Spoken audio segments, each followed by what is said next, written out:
Ang ingay naman ng mga ito. Natutulog ang tao, makabangon na nga. Hoy, Alberto, anong ginagawa nyo at ang ingay-ingay nyo? Alam niyong nagpapahinga ang tao, bungad ko sa dalawa kong pinsan na sina Alberto at Jinggoy. Ay, sus, hapon na rin naman, reklamador ka talaga.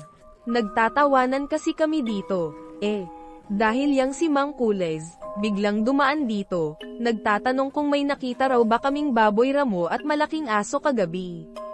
Nakakita raw kasi siya ng aswang. Kinain daw yung kambing niya. May dala pang ang itak, sagot ni Jinggoy na natatawa. Naku, talaga namang tanda-tanda na, naniniwala pa sa ganoon. Akala ko naman kung anong pinagtatawanan nyo. Yun lang pala, di nyo pa pinalampas, komento ko. Alam niyong matanda na yun, nakakatawa kaya. Alam mo, Kiko, basag trip ka talaga, ano? Umuwi ka lang ba rito para matulog? Tanong ni Alberto. Oy, bisperas ng piyesta ngayon, lalo kang may ingay niyan kapag nagsimula yung mga disco dyan sa sentro mamayang gabi. Dinig yun hanggang dito sa atin. Dagdag ko. Oo nga, Kiko, aba, kanina ka pa natutulog dyan, simula nang dumating ka galing biyahe. Hindi mo pa nga kami nakukwentuhan, Kumusta naman ang Maynila ngayon? Tanong ulit ni Jinggoy. Siguro, maraming nangliligaya sa Maynila, kaya minsan ka nalang umuuwi rito. Ano? Sabat ni Alberto na may pang-uuyam. Kayo talaga, Chong. Hindi ho, busy lang ho ako sa trabaho. Kaya ngayon lang ako nakauwi, depensa ko. Ay, trabaho lang ba? Ikaw naman, Kiko, nagdaan din ako sa ganyan. Hindi mo na kailangan na magtago sa akin, bata ka pa. Sabihin mo, ilan ang chicks mo roon, pangungulit ni Jinggoy. Sus, Chong, asahan nyo pa yang utol kong yan, sobrang torpe kaya nyan kapag nakakaharap ng babae. Kaya nga hindi nakakascore pa yan sa kahit sinong babae. Hindi pa nakakasyota, dagdag ni Alberto. Torpe, ang totoo ba yun, Kiko? Pang-uusisa ni Jinggoy. Hay nako, maihinain pala to. Sa kalagitnaan ng pambubuking nila, napailing na lang ako dahil sanay naman talaga ako sa kalokohan nilang dalawa kahit noong bata pa lang ako. Ako nga pala si Pio, pero tawagin nyo na lang akong Kiko, dahil yun naman ang nakasanayan kong tawag sa akin. Nangyari ang kwentong ito may 3 dekada o mahigit na rin yata ang nakakalipas, noong nakatira pa kami sa liblib na barangay namin sa probinsya. Tuwing sumasapit ang piyesta noon sa barangay namin, talagang nakagawian ko ng umuwi. Sa Maynila na kasi ako nagtatrabaho noon bilang isang gwardya sa isang bangko, kaya madalang na lang talaga akong makadalaw. Pero noong taong iyon ko akalain na magiging kakaiba at memorable ang pag-uwi kong iyon dahil sa isang karanasang hanggang ngayon ay nakatatak pa rin sa isip ko at kung minsan ay naghahatid pa rin ng kilabot sa akin, pati na rin sa mga taong napagkukwentuhan ko nito. Kinahapunan, habang nagpapahinga sa kama ko sa bahay ng aking pasita Aiseng, ginaiseng ako ng kanyang malambing na tinig. Ay ho, heto, magkape ka muna, ha? Nang magising-gising naman ang diwa mo. Nako, dapat kayo nag-abala pa. Kaya ko namang gawin yan, mamaya niyan, matapunan kayo, ang init-init pa nitong kapeng bar akong tinimpla nyo, sabi ko habang inaabot ang tasa ng kape. Ay, sus, ikaw na bata ka talaga, oo. Bulag lang ako pero hindi ako baldado, ha? Kaya huwag mo akong pangangaralan dyan. Aba, malakas ako sa kalabaw, tugon ni Pasita Aiseng. Magpasalamat ka na lang, Pasita naman, iniingatan ko lang ho kayo, sagot ko. Salamat ho, ang bango nitong kape. Hay nako, ikaw naman kasi, ay ho. Bakit ba ayaw mong makihalubilo doon sa mga kuya mo sa labas? Para naman hindi ka nag-iisa rito sa bahay. Hindi ka ba naiinggit sa pagkakasiyahan nila roon? Tapos ikaw, nandito lang at nagmumukmak, tanong ni Pasita Aiseng. Hala, hindi naman ho ako nagmumukmak, Alam nyo naman hong hindi talaga ako mahilig makipagsaya. Ayoko ho ng maingay, kaya ayos lang ho ako rito, sagot ko. Ay nako, akala ko pa naman yang ginagawa mong pagtatrabaho sa Maynila, makababawas sa pagiging mailap mo. Aba, hindi rin pala. Alam mo, kahit papaano, may tama rin yang Tito Roberto mo. Bakit nga naman hindi ka humahanap ng nobya roon sa Maynila, Balita ko, marami naman daw magagandang babae roon. Si Pasita naman, pati ba naman ho kayo? Aba, hindi ka na ba mabata? Ilang taon ka na nga ba? 25. Hindi ba? At ni isang nobya, hindi ka pa nagkakaroon. Abe, nagsisimula na akong kabahan sa yung bata ka, ha? May dapat ka bang aminin sa akin? Ano pong aminin? Umamin ka nga sa akin, Kiko. Ikaw ba'y hindi tunay na lalaki? Pasita, mali ho yang iniisip nyo. Lalaking lalaki ho ako, no, depensa ko. Kung ganoon, bakit nga ayaw mo pang magnobya? Anong hinihintay mo? Pagputi ng uwak, pangungulit ni Pasita Aiseng. Kasi naman, Pasita, yung babaeng gusto ko, si Kuya Karding naman ang gusto. Naging dating nobya ho ni Kuya yun, kaya hindi ko na tinangkang ligawan. Mukha kasi siyang patay na patay kay Kuya. Ano ka ba naman, Kiko? Aba, ang babaeng yun yata ang bulag at hindi ako. Sira pa yata ang tuktok. Bakit mas gugustuhin niya yung kuya mong barumbado na wala pang trabaho? Di ko napigil ang mapangiti nang sabihin sa akin ni Pasita Aiseng ang mga katagang iyon. Kapag talaga siya yung kausap ko, grabe kung umangat yung kumpiyansa ko sa sarili dahil palagi niya akong pinupuri. Di gaya ng treto niya kina Kuya Karding at Tito Roberto na halos araw-araw yata ay sinisermonan niya. Bakit naman kasi sa lahat ng babae, yung dating nobya pa ng kuya mo ang naibigan mo? Tanong ni Pasita. Saksakan ho kasi ng ganda nun. Kung makikita nyo lang ho siya, mukha talaga siyang anghel na bumaba sa lupa. Mahinhin, mabait, hindi ho siya kagaya ng mga babaeng taga Maynila na sinasabi nila, Chong. Sa totoo lang ho, walang-wala sa kanya ang mga babae doon, pagtatapat ko. Hay nako, mukhang delikado ka nga, apo. Halatang malaki ang tama mo sa babaeng yun, ano nga bang pangalan nun? Si Rosalia, tanong ni Pasita. Hay nako, ano na naman kaya ang pinagtatawanan ng mga hinayupak na yun? Mukhang lasing na naman ang tito mo at ang kuya mo. Pakitingnan mo nga't sabihan na matulog na. Maaga pa tayong mag-aasikaso bukas para sa piyesta, utos ni Pasita. Sige ho, Pasita, magpahinga na ho kayo. Ako nang bahala tumawag kina kuya, sagot ko.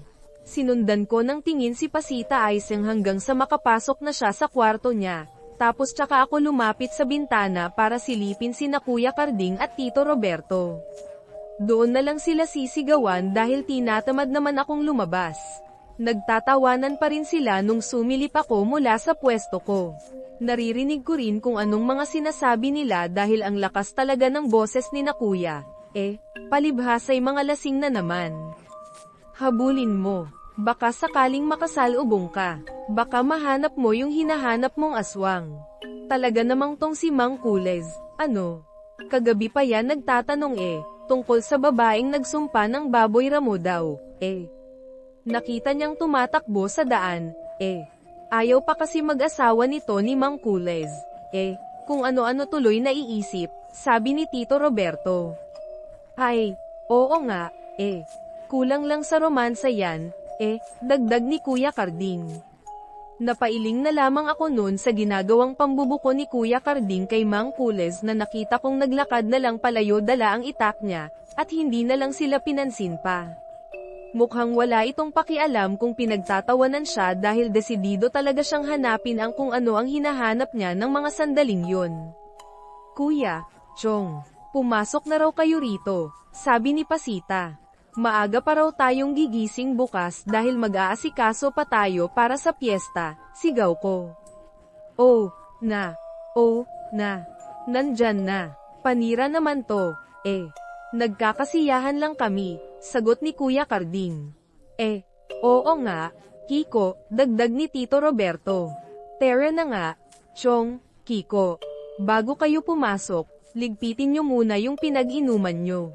Huwag nyong pabayaan yan kay Pasita, siguradong sermon na naman ang aabutin nyo doon. Ikaw naman, Kiko, kita mo nang pagod na kami ng kuya mo rito, reklamo ni Tito Roberto.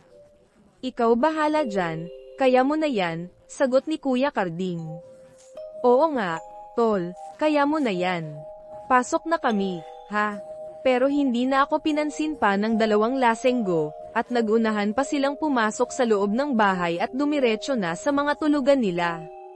Kainis na naman ang dalawang to. Parang may dumaan sa likuran ko. May tao ba dyan? Teka, parang lumalamig yata ang paligid. Bakit kinikilabutan ako bigla? Lang yan naman kasi.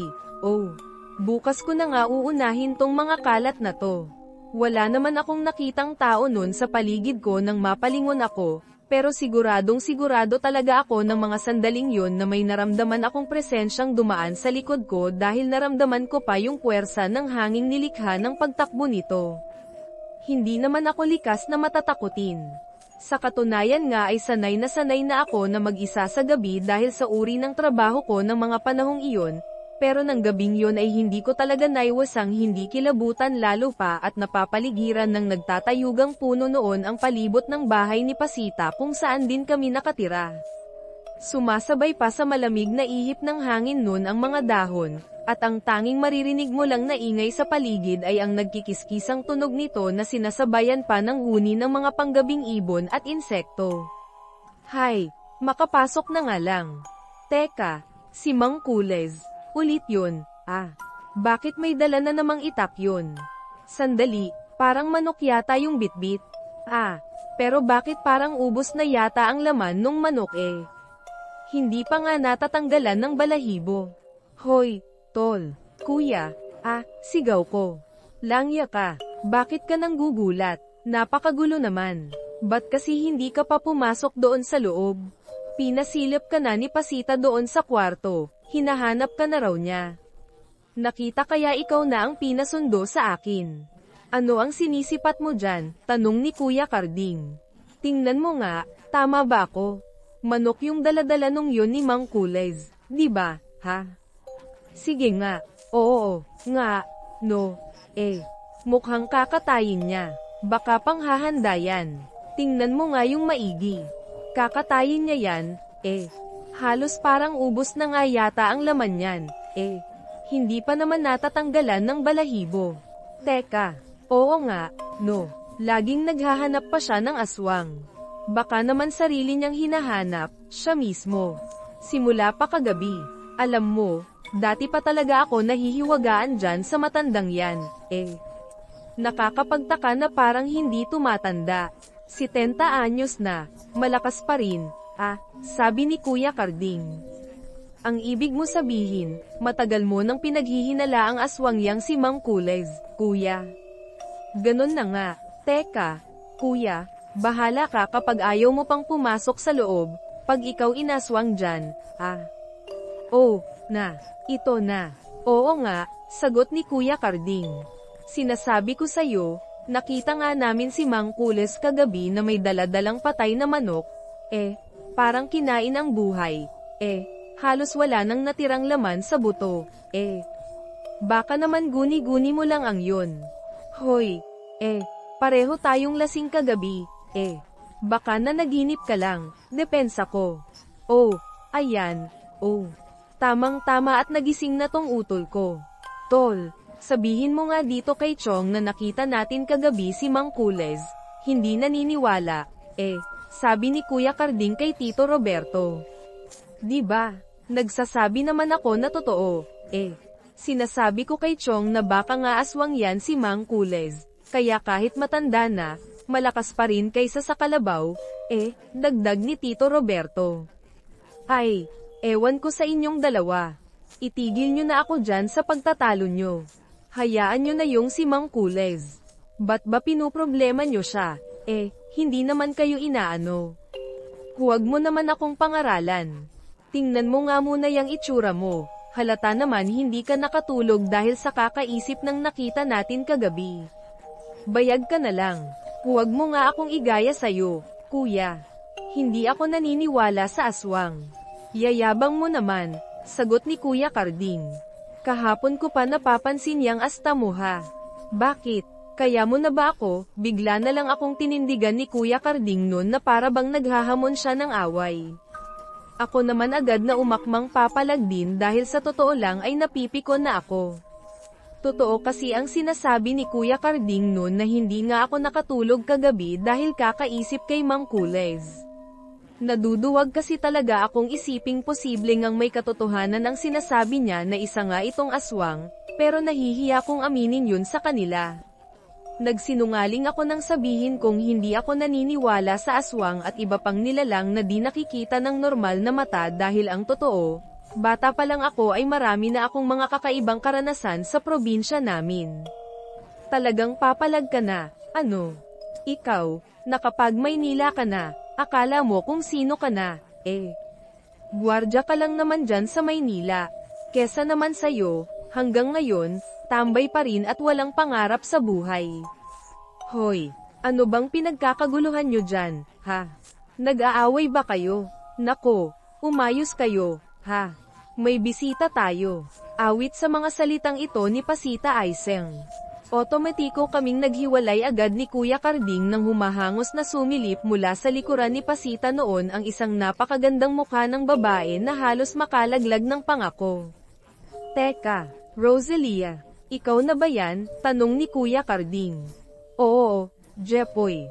Ako nga to. Kamusta? Tagal nating hindi nagkita mula nung sumpaan. Kalimutan mo na yun. Kaya ka ba nandito? Kasi napatawad mo na ako, makikipagbalikan ka sa akin. Ano, pangaasar ni Kuya? Sira, hindi no. Nakikipamayan. Naisipan kong dalawin din tong si Pasita Aiseng. Siya yung nami-miss ko no, hindi ikaw. Kunwari pa to. Sabihin mo, hindi mo lang matiis na hindi mo ako makita. Muling pangaasar ni Kuya kay Rosalia. Ang yabang mo no. Kung totoo, mas gwapo naman tong kapatid mo kaysa sayo no. Dapat nga tong si Kiko na lang ang niligawan ko, hindi ikaw. Birong sagot ni Rosalia. Hello, Kiko. Kamusta ka na? Balita ko, Maynila boy ka na raw. Bigla na lamang akong pinamulahan nun sa mukha dahil sa sinabi ni Rosalia, ang isa sa mga naging ex-girlfriend noon ni Kuya, nasa ring babaeng matagal ko nang hinahangaan. Bigla kong naalala yung naging usapan namin ni Pasita kagabi, kaya sandali akong natulala, pero natauhan ako agad nang bigla niya akong balingan at batiin. Oo. Sa Maynila nga ako nagtatrabaho ngayon, Rosalia, sagot ko na parang robot. Kita mo na. Buti na lang talaga at hindi kayo magkaugali nitong kuya-kuya mo no. Batugan kaya yung isang yan, saksakan pa ng babero. O siya, iwanan ko muna kayo, ha? Dumaan lang naman talaga ako rito para batiin si Pasita Aiseng, Pasita, sige na po, una na po ako ulit. May bibisitahin pa ho akong kaibigan, hindi ka man lang ba muna kakain, marami kaming inihanda rito, may litong baboy pa, hindi na po. Busog naman po ako sa kinain kong manok kagad Mamaan na lang ho siguro kapag nagutom ako. Babalik po ako, palom ni Rosalia. Sige, Kiko, bye. Tango na lang noon ang tanging naisagot ko kay Rosalia dahil talagang natutulala na naman ako sa ganda niya. Mula ulo hanggang paa, wala yatang pangit sa kanya. Parang mas lalo pa nga siyang gumanda ngayon. Lalo rin siyang pumuti. At bumagay sa kanya ang bahagyang pana niya kaya katawan niya noon na sobra talagang payat. Muli na lamang akong natauhan noon nang utusan ako bigla ni Pasita. Kiko, apo, kumilos ka nga at hanapin mo yung malansa at amoy bulok dito sa loob ng bahay.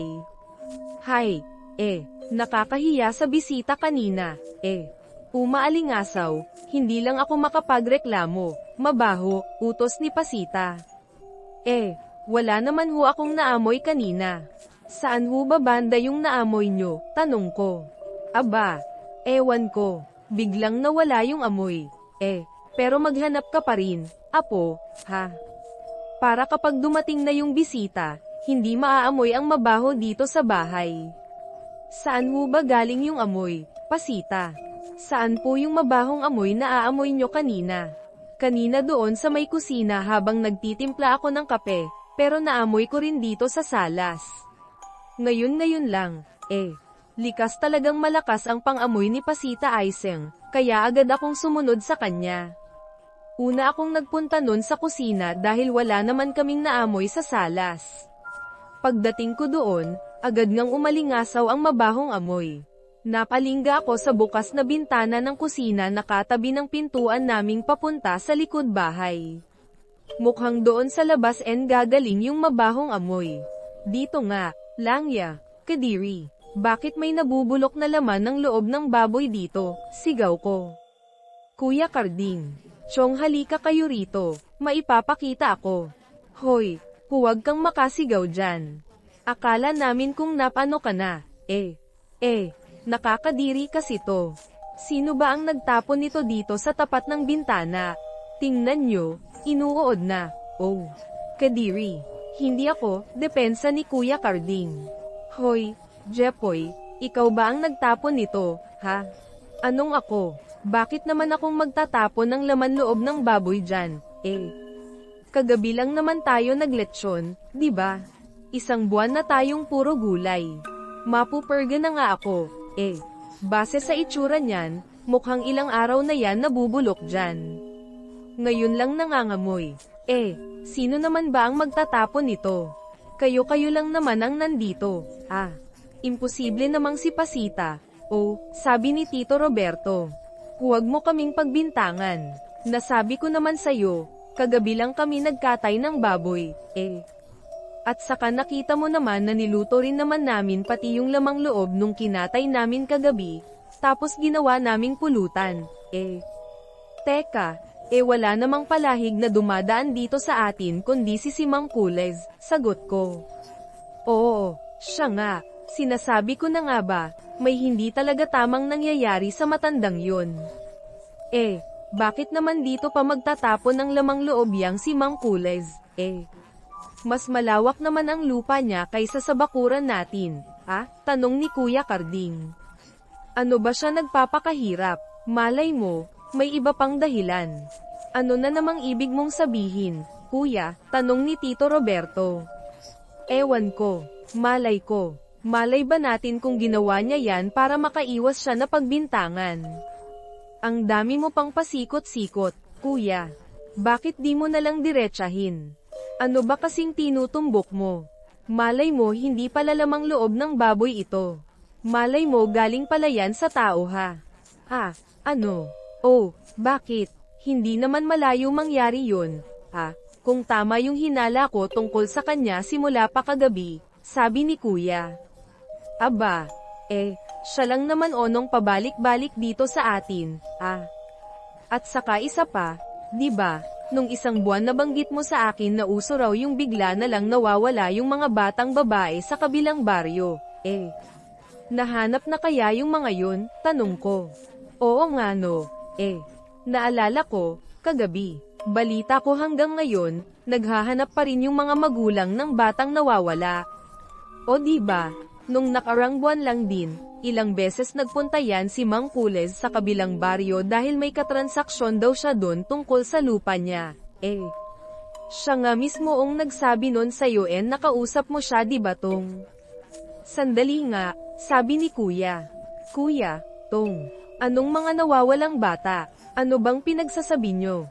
Hindi ka kasi umuuwi rito, kaya wala kang alam sa mga pangyayari nung isang buwan. 3 bata ang sunod-sunod na nawala. Hanggang sa ngayon, hindi pa nakikita lahat ng mga yon, mga batang babae. Tapos meron na naman daw nung isang araw dito mismo sa baryo natin, anak ni Aling Nora. Wang ka talaga, Jepoy, oh. Diyan sa mga sinasabi mo kahit ako nakumbinse kung may itinatago yang si Mang Kules, sabi ni Tito Roberto. Ay, Diyos ko. Kinikilabutan ako, ipinakita sa amin ni Chong noon ang nagtatayuan niyang mga balahibo sa braso. Pero bigla siyang natigilan nang mapalingon siya sa likod namin ni Kuya Karding. Hoy, Tong, anong problema mo? Ba't bigla ka namang natulala dyan? Huwag kayong maingay. Nakatingin dito sa direksyon natin si Mang Kules. Ano? Tang ina. Chong, nandyan pa ba? Tanong ni Kuya Karding. Huwag kayong pahalatang dalawa at tara na. Pumasok na tayo sa loob. Mukha tuloy kaming mga siraulong nagunahan nun sa pagpasok sa loob ng bahay nang hindi na pinagkakaabalahan pang lumingon sa likuran namin. Basta nagsiksikan kami ng sabay-sabay sa pintuan dahil sa sobrang kaba. Kahit, sitong na siyang nagsabi sa aming huwag daw kaming paalata, ganon din yung ginawa. Siya pa nga ang naunang tumakbo sa pintuan. Gago ka Tong. Aba, pasensyahan. Aba, natakot din ako nung nakita kong papalapit siya sa atin. Sagot ni Tito Roberto. Nagtalo pa ang dalawa nun, pero iniwan ko na sila sa may kusina at bumalik na lang ako sa kwarto ko. Pagkatapos nun, di na ulit ako lumabas. Nagdahilan na lang ako kay Pasita na biglang sumakit kako yung ulo ko, kaya sinatong ang nautusang maglinis nung nabubulok na lamang loob doon sa likod bahay. Kahit si Pasita nagtaka kung sinong nagtapon nun, pero hindi na namin sinabi sa kanya ang hinala namin. Inis na inis tuloy nun si Chong sa akin dahil nabaling sa kanya ang utos. Diring-diri pa siya habang nililinis yung bulok na laman loob dahil dinig na dinig ko ang pagrereklamo niya mula dun sa kwarto ko. Manipis na plywood lang naman kasi ang dingding ng bahay namin kaya dinig mo ang ingay mula sa labas. Gusto ko sana siyang pagtawanan kung normal na araw lang sana yun, pero hindi ko maialis ang kilabot nun sa buong katawan ko dahil sa mga binanggit ni na Kuya sa akin kanina tungkol kay Mang Kules at sa mga nawawalang bata. Bandang kinagabihan na ng piyesta, muli akong maalimpungatan dahil sa malakas na sunod-sunod na katok na narinig ko sa labas ng pintuan ng bahay namin. Napabalikwas ako agad ng pagbangon habang kamakalabog ng malakas ang dibdib ko dahil sa kaba. Nakarinig ako ng mga naglalakad na yabag sa may salas na siyang bungad paglabas mula sa kwarto ko. Sinong nanran gabing-gabi na? Tapos na ang pistahan, sabi ni Pasita. Pasita Aiseng. Ako ho ito, si Roselia. Pwede po bang buksan niyo po onong pintuan ha? Si Roselia. Anong ginagawa niya dito sa ganitong oras ng gabi? Kahit ako'y nagtataka. Mabilis akong bumangon saka ako lumabas ng kwarto na abutan kong kabubukas lang ni Pasita W ng pintuan na bungaran ko sa labas ng bahay si Roselia na mukhang mapakali at panay ang lingon sa paligid at sa likuran niya. Akala ko, umawi ka na. Anong naparito ka pa? 10 oras na ng gabi, tanong ni Pasita. Pasita, tulungan niyo po ako. May humahabol po sa akin. Ano ka mo? Oo siya. Halika. Bilisin mo. Pumasok ka na sa loob. Ako na ho magsasara ng pintuan. Nagkusa na akong tulungan si Pasita sa pagganda nun ang pintuan namin nang hindi inaalis ang tingin ko kay Roselia. Kita ko ang sobrang takot sa mukha niya ng mga sandaling yun dahil nanginginig pa ang katawan niya. Oh, iya, ito ang tubig. Uminom ka muna't nang kumalma ka kahit papaano, ha? Abot ni Pasita ng tubig. Maraming salamat po, Pasita, ha? Sino bang humahabol sa'yo? Roselia. Saka bakit kap mo hinahabol? Tanong ni Pasita. Hindi ko po alam. Basta may nakita na lang po akong lalaki dyan sa may daan nung pauwi na po ako. Tapos nakita kong lalapitan niya ako kaya natakot po ako kaya tumakbo po ako ng napakabilis. Hay, Diyos ko. Buti na lang po malapit na po ako dito kaya dito na po ako dumiretso. Pasensya na po, Namukan mo man lang ba yung lalaki? Anong itsura? Tanong ni Pasita. Hindi ko ho siya gaanong mamukhaan, kasi madilim po yung daan, pero mukha po siyang matanda, Pasita. Tapos may suksok po siyang itak sa tagiliran niya. Tapos nakasandong puti tapos yung pang ibaba niya parang kaki. Mukha naman po siyang normal, pero napansin ko sobrang pulaw ng mata niya, nakakatakot. Teka, parang si ano yun, bulong ko. Kiko, sorry, hindi kita naintindihan. Wala, nagtanong lang ako kung bakit ba kasi nasa labas ka pa kanina pa nag-uwian ng mga dayong nakfiesta diba? Malapit nang maglabindalawa ng madaling araw, Pero bago pa masagot ni Rosalia noon ang tanong ko, bigla na lang sumulpot si Kuya Carding at nakisingit sa usapan. Rosalia, anong ginagawa mo rito? Sinasabi ko na nga ba, hindi mo pa rin ako matitiis, ano? Tayo na ba ulit? Ay SOS ikaw NG tigil Jepoy ha kung ano-ano pang sinasabi mo, Ran kita mong natatakot na nga itong dala, may humahabol daw sa kanya sa labas kanina kaya dito siya napatakbo, Mabuti na lang at malapit na siya rito nang mangyari yun, sagot ni Pasita. Hay nako, ewan ko ba, ibang-iba na talaga ang panahon ngayon, napakadelikado na ng paligid, sabi ni Kuya. Ano kanyo, may humahabol sa inyo? Oo nga, ang kulit mo rin. May dala pang araw na itak. Bigla na lang nagmadali si Kuya Carding na sumilip sa bintana ng salas namin, tila nagpapasikat sa dati niyang nobya. Si Mang Kules lang naman yung nasa labas. Ayun parang may hinahanap. Palingga-lingga sa paligid, may dala pang itak, ano? Sa sinabi niyo ni Kuya, ay napasilip na rin ako sa bintana. Nakita ko nga si Mang Kules na nasa labas at parang may hinahanap dal ang itak niya. Nakahubad baro pa nga ito na akala mo maghahamon ng away. Bait talaga namang may saaswang talagaong matandang to baka naghahanap na naman siya ng bago niya bibiktimahin. Kiko, tol, labasin mo nga yun, takutin mo lang ha, di ba may baril ka? Ano, may baril ka? Kiko, utos ni Kuya. Oo Rosalia, may baril yang utol kong yan. Guwardya yan sa bangko doon sa Maynila, kaya tol kuha ko sa'yo gamitin mo na yan at ngayon ang magandang siya, sabi ni Tito Roberto. Sira ka ba? Bakit ko gagawin yun? Hindi naman ako otoridad. Gusto mo bang matanggalan ako ng lisensya? Bakit wala ka naman sa Maynila at saka isa pa, paano ka naman matatanggalan ng lisensya aswang naman yayariin mo Jeyo, ano yung mga pinagsasasabi mo? Hasira talaga ang tuktok mo ipahamak mo pa ang kapatid mo Pasita.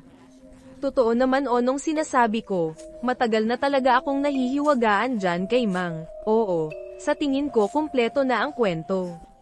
Bagamat mahaba, sinikap kong isama lahat ng detalye at pangyayari na nasa orihinal, habang binabago ang mga pangungusap at dialogo para magkaroon ng mas Pilipinong at modernong pananalita.